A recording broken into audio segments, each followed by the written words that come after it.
Look at this river. Most great rivers connect us. The Nile built an empire, the Mississippi made a nation, the Amazon fed a continent.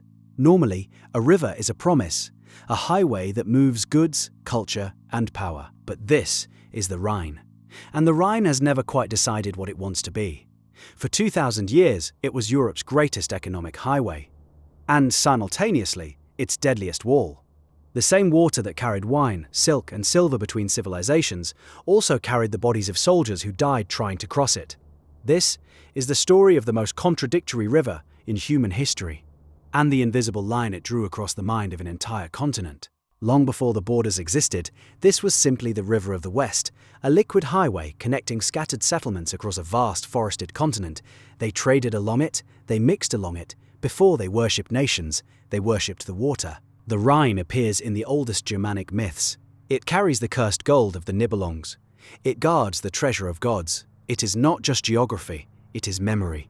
Which leads us to the question that shaped 2,000 years of history. How did something so ancient and so shared become the most fought-over line in Europe? In 55 BC, a Roman general named Julius Caesar reached the bank. He didn't just want to cross, he wanted to send a message.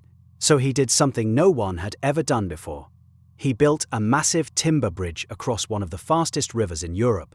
10 days, that's how long it took his legions to span the Rhine. He crossed it, ravaged the far bank for 2 weeks, then retreated, and destroyed the bridge behind him. He wasn't trying to conquer Germania. He was declaring the Rhine a limit. Civilization stops here. This is not a road. This is a moat. And the Roman Empire spent the next 4 centuries defending that declaration. They built a chain of fortresses along the western bank.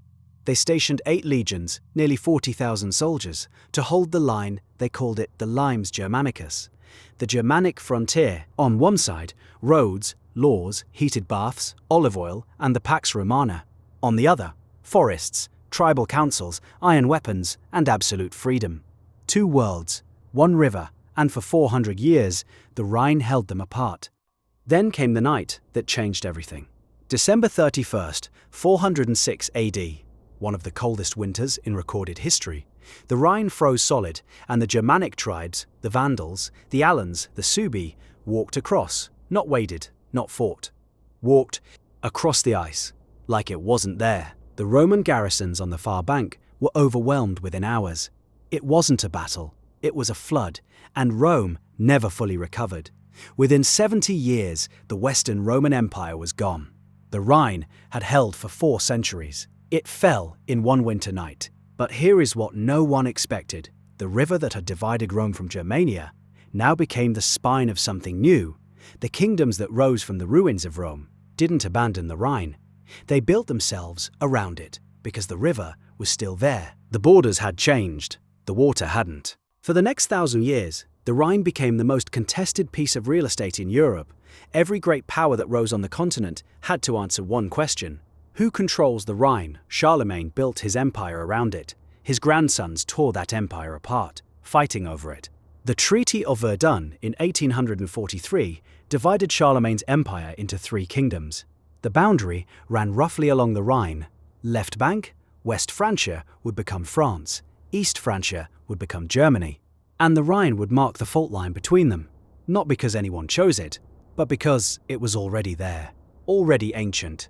Already understood. Over the following centuries, hundreds of castles rose along its banks, each one a statement of territorial ambition, each one pointing its cannons at the opposite shore.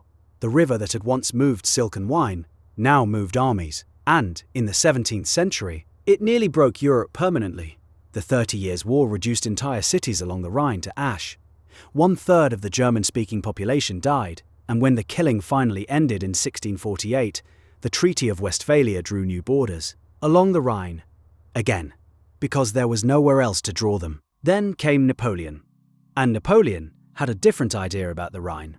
He didn't want it to be a wall. He wanted it to be the eastern border of France. Permanent, legal, final. He got it for 15 years, and during those 15 years, something unexpected happened. The Napoleonic Code came to the left bank of the Rhine. The old feudal order was abolished. Church lands were redistributed.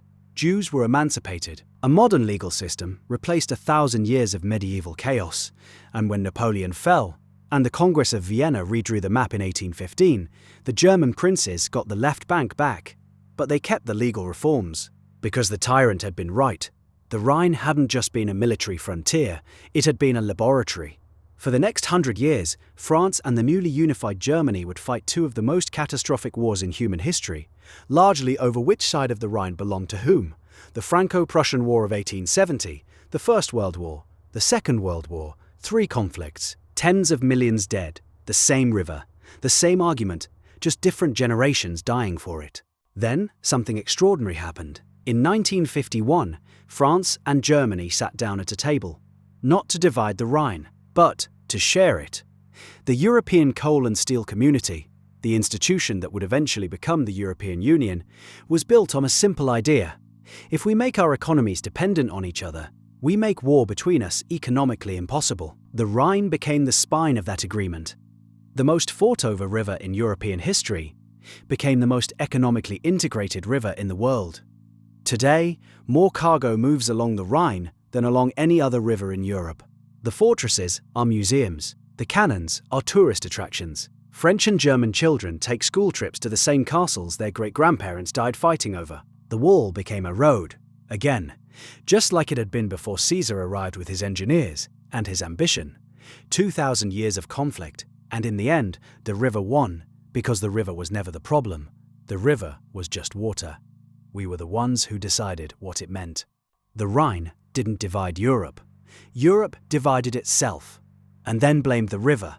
That's the Rhine paradox, a highway that became a wall that became a highway, and a reminder that every border on every map is just a decision someone made, that someone else died for, that someone else eventually undid.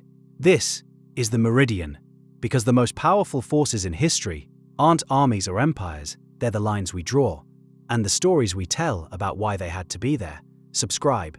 We follow the lines that change the world.